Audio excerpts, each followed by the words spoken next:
So how's it going? What's up, Jake? Good. How you doing?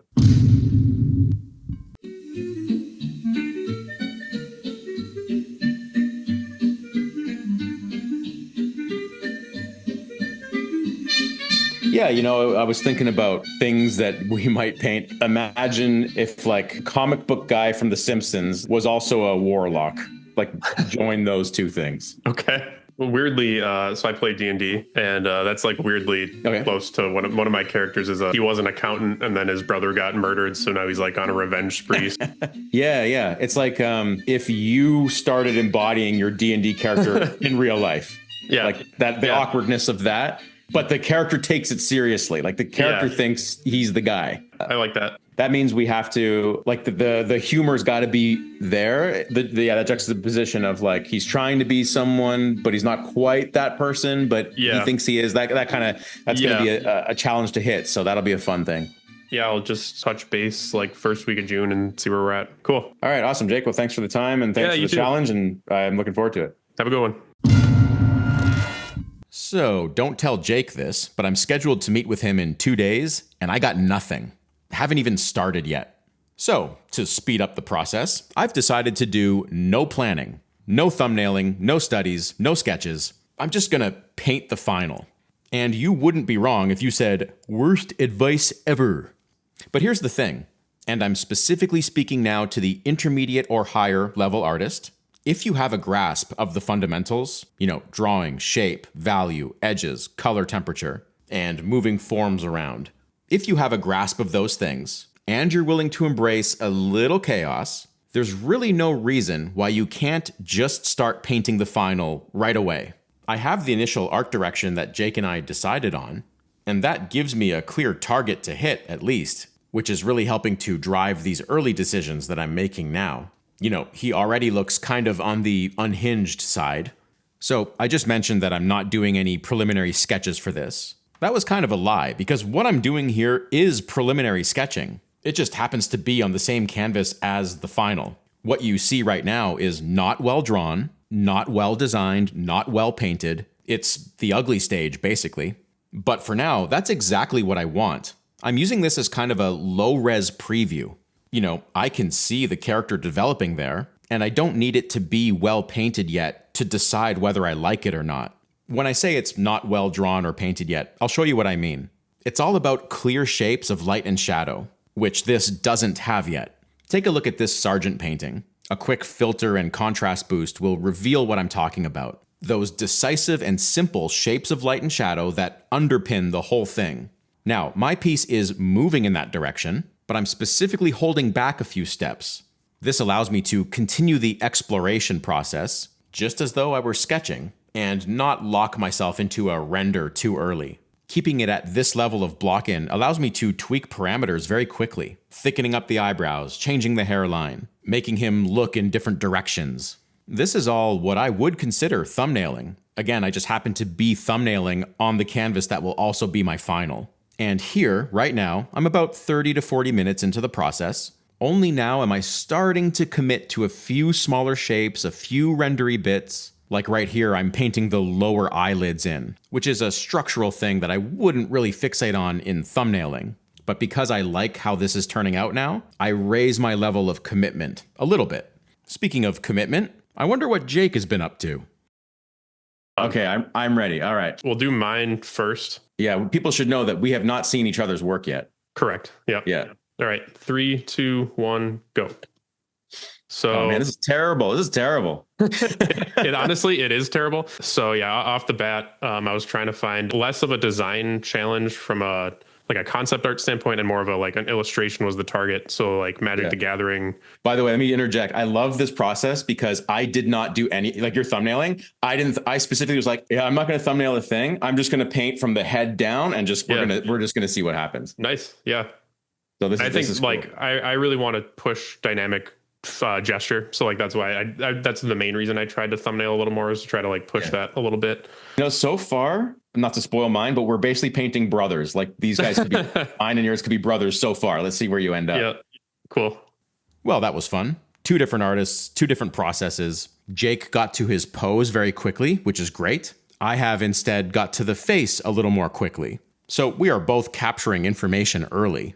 This character now looks to me like someone who is taking himself very seriously, but projects just enough unintentional irony or humor to the viewer. The head has now reached a point where I do consider it well drawn. See how the light and shadow pattern at high contrast is much more clear and graphic. And the payoff creatively is, now that the character is kind of telling me who he is, I can draw the body with much more confidence. And here's a helpful tip on that. Don't draw the whole body right away. Just draw the head and the two hands. Usually with just those three elements in, your brain can imagine the rest of the pose. For example, here, it's quite easy for me to now find the elbows and shoulders, which is nice because it opens up more creative headroom for me to keep imagining. And another tip that really helps posing your characters is don't put everything on the same center line. Instead, think about introducing twists. This pose has a very simple one. Here's a center line coming down the body, and you can see that the center line of the head is offset from the center line of the body. In other words, the character has turned his head, and thereby creating a little twist in the body. Very simple, but it's effective. As a teacher, I can't tell you how many student submissions I see where the character's center line is kind of straight, and your characters can really start looking robotic as a result. Okay, the first piece of reference has appeared here. I am taking from it two things, the hood, for one, because this guy would definitely wear a hood, as well as that interesting golden liner, I guess. I like it graphically because it helps add some contrast to the otherwise dark clothing. I can also use it to clearly wrap around forms. I'm doing that on both sides here to really show you the dimensions of this character. I got a little overexcited though, because you see I have the liner here, as well as here, right beside it. Well, in real time, I haven't noticed it yet, but that is a redundant decision. And this is actually quite harmful because the redundancy kills the utility of that decision. I put it there to make the forms easier to read, but by repeating it too many times, I've unwittingly made the pose harder to read. So I will eliminate that the second I notice it in real time. But until then, let's see what Jake's up to. Rarely have I heard the character's voice in my head, but it kept I was I can hear this guy. When he casts a spell, he makes his own sound effects. He's he says the damage of the spell. He's not just nice, he'll be oh, that was 42 damage or whatever. I deliver you 30 damage points. Yeah, exactly. Yep. You know who he looks like? Steven Seagal. He kind of typed in. Now that you say that, he totally does. It's a Steven Seagal. I like the cape effect. Mine has a cape too, but it doesn't blow out like this. Yeah, I was really trying to push, I was trying to keep him a little simpler, but make the shapes of the pose what gives it energy. I love the what do you call it, a satchel, the hanging bag. That's a good touch. I do wish I would have accessorized him a little more, but I also didn't want to bog him down with too many. I didn't want to kill the flow. That is exactly how I felt about mine. Yeah. So my inspiration sheet, I had the kid from Up with all those buttons. I thought I'd adorn this guy with tons of stuff. I ended up not doing that. I gave him a couple things, but we dealt with the magic part totally differently, and I love it. I'm excited to see that. So here's how I interpreted the magic aspect of the character. A little photo bash action here to put a flame hovering above his hand.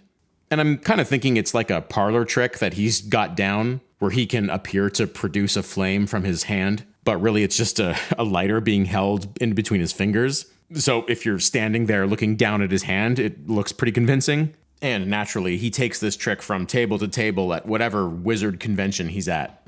It probably works well on the kids. But okay, another drawing tip, clothing folds. Thick fabric, when it hangs with gravity, will produce what's called drop folds. Drop folds will take on a cylindrical form, as I'm outlining here, and there are two of them in this reference. The thicker the fabric, the more substantial the cylinders will be.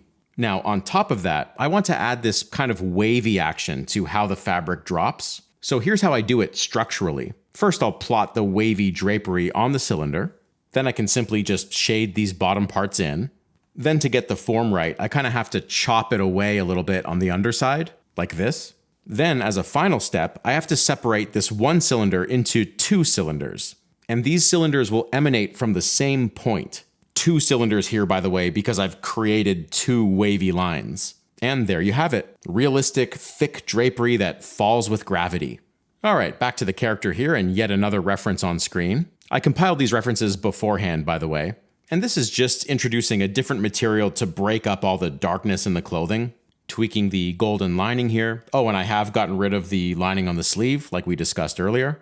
And it's time for another little photo bash to get me started on the chainmail. Now, I have to do a lot of work to integrate this. That photograph contains way more detail than I'm interested in putting in my painting. So the first step is to simply put the chainmail where it goes, along this breastplate. Now I've created a new layer with a stroke effect on it, and I'm scribbling over the photo to make it look a bit more hand-painted. Of course, a big step is being faithful to the lighting, using a multiply brush to add a diffuse shadow under the head. And I have flattened all this down back to one layer, just continuing to paint over the top. And by the way, this painting was done in just a single layer. The only exception is when I do have a photo bash element, I'll have that on its own layer just until I determine where it goes, and then I'll flatten it down and keep working. All right, I'm reaching a very important stage of the process. I am deciding on the final silhouette shape. This is something that Jake had figured out early on, but it's taken me about 4 hours to get here. So what I'm doing to solidify this is using the selection tool to select out very specific shape designs that I will then simply paint into to create hard edges. It's not a requirement that silhouettes have hard edges. This is an aesthetic choice I'm making. I feel like that cape provides a strong graphic shape, so I may as well emphasize it with hard edges. My silhouette choice, admittedly, is not totally ideal because it doesn't have a whole lot of negative space. But the negative space it does have, there at the bottom, is just enough to communicate that this is a heavy-set, cloaked figure. And there is a mysterious kind of quality to the shape too, like you can tell he's posed in a strange kind of way. And this is something I was keeping tabs on the entire time, even though I'm just talking about it now. In my opinion, the silhouette is what your viewers will see first. The silhouette has to be powerful enough to be read a distance away or like in an Instagram thumbnail. I think we all have the ability to tell which art we like just from a thumbnail. That's what your silhouette is. So whether you arrive at your silhouette first, like Jake did, or last, like I did, the character's spirit or personality has to be contained in the silhouette. If you fail there, it's going to be a failed design. Whereas if you fail in a few small details, that can still pass, even as professional work. So here I'm on the last stages of the painting. I ended up needing to shoot some reference of my own hands, mostly for lighting purposes. Here's a little tip on drawing hands that has helped me immensely. Imagine the whole hand as just a flat plane, but a plane that can articulate, like the magic carpet from Aladdin. Thinking of a flat plane like this makes it much easier to work out the complex perspective that makes hands so difficult. In this case, the fact that we can see part of the palmar side and part of the dorsal side. If you go to my channel archives, there's a lot more about hands. That video there, and probably even better, this video, which contains a whole chapter of this fundamental practice specifically targeted toward drawing better hands. As usual, I know that I'm nearing the very end of the process when I find myself tweaking little tiny things. Mostly here I'm looking for all the little planes of the head and making sure even their shapes are well designed. And here's where I ended up with the character. There's the lighter that he's holding, by the way. I almost forgot to add that. I put the final touches on this minutes before my meeting with Jake. Let's switch back to Jake now to see his final. I was like getting the radial motion blur kind of in there. Yeah. This is like how a visual effects artist would like go about. Oh, here we go. Nice. Oh, solid shirt choice. Yeah, I wanted to do something that was like nerdy and classic, but not like fantasy. So yeah. It turned out great. First of all, good job. Yeah, thanks. So basically, it's like that's a representation of how he imagines his character to actually be in like a D&D camp. Yeah. So mine is like how he actually is in real life. Okay. Should we play it, or did you want to talk more about like how do you want to? I mean, like it doesn't matter to me if you want to talk more about mine. I don't have too much else to say. We can also do like a little conclusion thing at the end too. I kind of tee it up with a few questions, like a wrap up thing at the end. So we can just jump into yours. I am queued up here. I'm ready for the countdown when you are. 3, 2, 1, go.